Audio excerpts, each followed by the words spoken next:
un scout a décidé de renoncer à sa première randonnée tant attendue afin de collecter des fonds pour la grand-mère de son meilleur ami qui devait subir une intervention chirurgicale.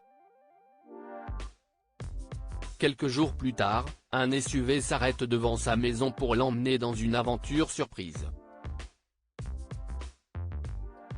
Charlie était un garçon de 9 ans qui rêvait de devenir scout. Il avait entendu de merveilleuses histoires sur le scoutisme de la part de son père, qui avait lui aussi été scout. Au fil des ans, Charlie a toujours anticipé le jour où son père et lui iraient camper ensemble. Malheureusement, ses rêves ont été brisés lorsque son père est mort de façon inattendue alors qu'il n'avait que 6 ans. Il a fallu des années à Charlie pour qu'il puisse à nouveau parler d'un quelconque projet de scoutisme. Ce n'est qu'après avoir été encouragé par sa mère qu'il a reconsidéré la possibilité de rejoindre l'association scout.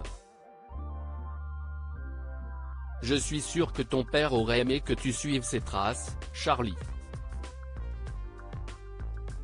Il aurait été très fier, lui a dit un jour sa mère, Abby.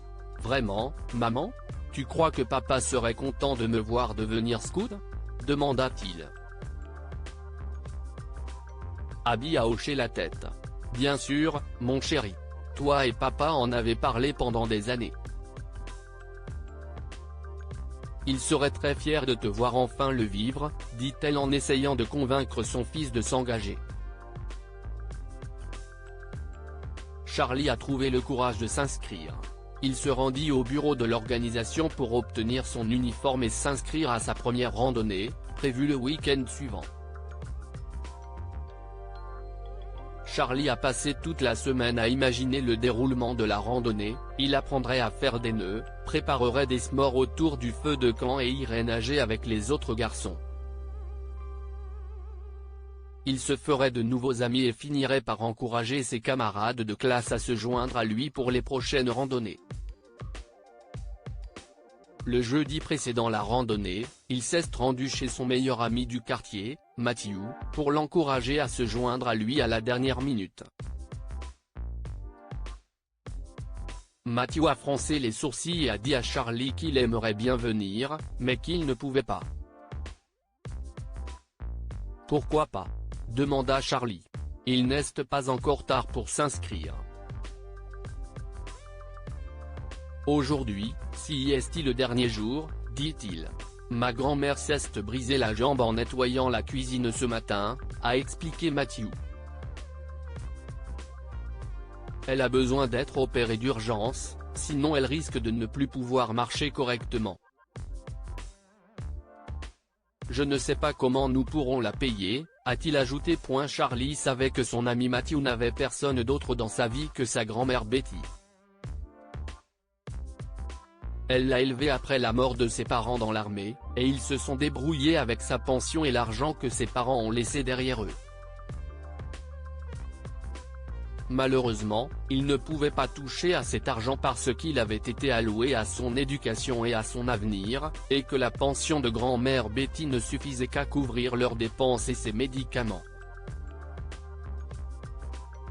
Ne t'inquiète pas, Matthew. Nous trouverons un moyen d'obtenir l'argent, a dit Charlie, son esprit débordant d'idées sur la façon dont il pourrait collecter des fonds pour l'opération de grand-mère Betty. Au bout d'un moment, Charlie déclara qu'il ne participerait pas à la randonnée des scouts ce week-end-là.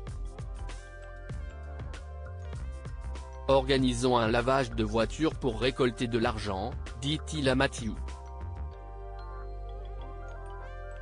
Bien que Matthew ait hésité à accepter l'aide, il a remercié Charlie et a promis qu'il ferait une randonnée ensemble lorsque les choses iraient mieux.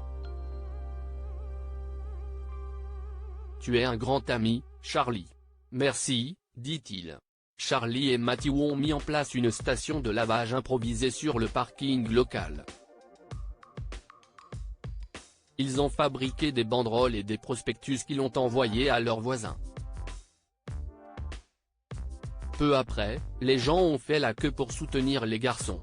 Des inconnus leur ont même donné de l'argent sans profiter de leur service de lavage, ce qui a considérablement augmenté leur capital.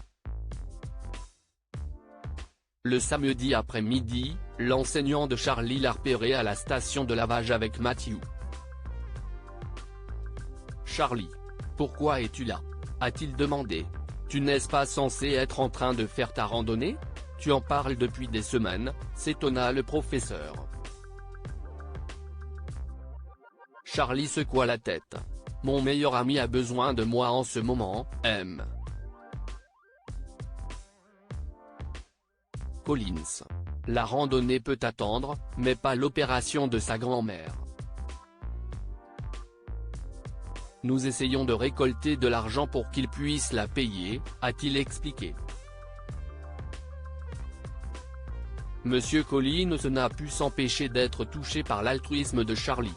Il a donc appelé le directeur de l'école pour intensifier la collecte de fonds et l'organisation Scout pour l'informer de l'action de Charlie. Lorsque Charlie s'est rendu à l'école la semaine suivante, le directeur avait déjà envoyé un courrier électronique à l'ensemble de l'association des parents d'élèves pour demander des dons en argent pour la grand-mère Betty. Le lavage de voitures de Charlie et Matthew a permis de récolter $1020 de dons et, en lavant plus de 40 voitures pendant le week-end, les efforts du directeur ont permis de récolter un total de $12 000. Cette somme a suffi à couvrir l'opération de la jambe de grand-mère Betty. Merci beaucoup, monsieur. Charlie rayonna après avoir appris du directeur qu'ils ont récolté suffisamment d'argent pour payer l'opération. Le principal a appelé Matthew dans son bureau, et le garçon était en larmes. Ma grand-mère va s'en sortir, c'est ce qu'il écriait. Merci beaucoup de nous avoir aidés, a-t-il dit avec gratitude. Quelques jours plus tard, un SUV s'est arrêté devant la maison de Charlie. Waouh, ce n'est pas possible, s'exclama le garçon lorsqu'il vit une file de scouts se diriger vers sa porte d'entrée. Bonjour, scout, l'accueillait-il. Es-tu prêt pour ta première aventure scout ? Lui a demandé le chef du groupe. Charlie a été choqué. Il s'est retourné vers sa mère qui affichait un grand sourire. Surprise, chérie, dit-elle en lui tendant son sac à dos rempli du nécessaire pour la randonnée. Charlie a serré sa mère dans ses bras, surpris qu'elle soit au courant. Ils ont tous monté dans le SUV et se sont dirigés vers le terrain de camping.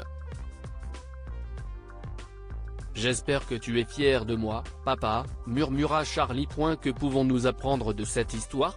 Un cœur bienveillant apporte une aide inconditionnelle. Charlie n'a pas hésité à aider Matthew lorsqu'il s'est rendu compte qu'il avait besoin d'aide. Il l'a fait même si cela signifiait qu'il ne pourrait pas faire la randonnée qu'il attendait, sans rien demander en retour. Les bons amis sont rares. Chérissez-les et montrez-leur votre reconnaissance. Charlie a prouvé à Matthew à quel point il était un bon ami en sacrifiant son bonheur pour l'aider dans une période difficile de sa vie. Les vrais amis comme Charlie sont difficiles à trouver, si est pourquoi il vaut mieux les chérir et leur montrer qu'on les apprécie. Partagez cette histoire avec vos amis. Elle pourrait égayer leur journée et les inspirer.